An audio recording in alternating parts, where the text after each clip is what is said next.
Wala nga daw kaming roof beam, kaya nga eto't pinalagyan ko na. Panibagong roof beam na naman nga ito dahil nga nagtaas sila ng 2 hollow block. Medyo mataas nga kasi yung pagka-triangle nito noon. At yung balcony nga namin, wala nga sanang bubong. Kaya naman nagpatong pa ulit sila ng 2 pang hollow block para nga bumuka pa ng bahagya at umabot yung bubong sa balcony. Abay, akala ko nga ako lang ang pabebe. Pati pala tong bubong namin, pa hard to get din. At imbis nga na maglagay sila ng canopy, ganun na nga lang ang ginawa nila. Dito nga sa pader, ang daming ang nagalit dahil nga daw pinakailaman namin. At bakit naman ako nadamay? Si Willie lang naman nagbaklas niyan at ako'y taga-video lang naman. Ito naman sa firewall namin, halos patapos na nga yung pag-aasinta nila dito. Isasara na nga nila yan dahil magsisimula na silang magpalitada sa labas ng bahay. Dahil nga dito sa loob, halos patapos na nga lahat ng pinapalitadahan nila. Dito naman sa hallway namin, halos patapos na nga rin magpalitada. Dahil etong side na nga lang ni Wilson ang kanilang papalitadahan dito. At pati nga yung mga kantuhan, naipulido na nga din nila. Kaya naman napakaaliwalas ng tingnan. At eto nga kwarto ni Eliana, natapos na nga ding palitadahan. At eto nga at lalo nga humaba tignan. Kasing laki nga lang to ng kwarto ni Elise. At pahaba nga lang asukat ng kwarto nilang dalawa ni Wilson. Kaya kahit magtumbling pa nga sila dyan,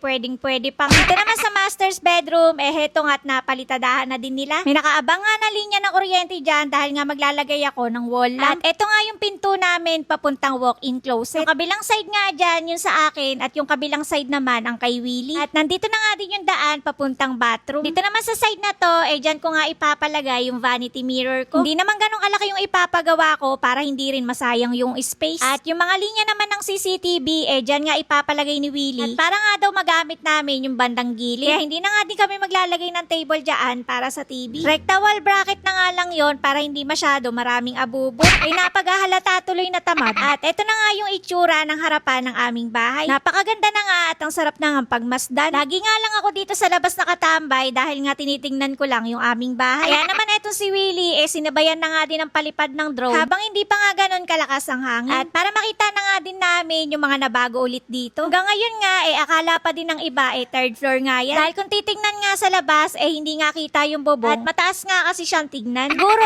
pag nakabitan na ng bubong to, makikita na nila yung talagang itsura. At kami nga ho kasi, alam na namin yung kakalabasan. At yung iba siguro, ngayon lang nakakita ng ganyang itsurang ate. Kaya hindi siguro sila pamilyar. At ang tawag nga ho kasi dyan, dormer. Nakita nga lang din namin yan sa Google dahil nga yung unang design namin, hindi nga pwede. At usually nga, yung mga ganyan design sa ibang bansa nga lang nakikita. Dito nga kasi sa atin, puro triangle nga yung mga atik nila. At para maiba naman nga, gawin naman nating pahaba. Kaya hanggang dito nga ho muna ulit yung update ko sa inyo ngayong araw. Kaya naman, wag mong kakalimutang i-follow. Bukas na lang ulit!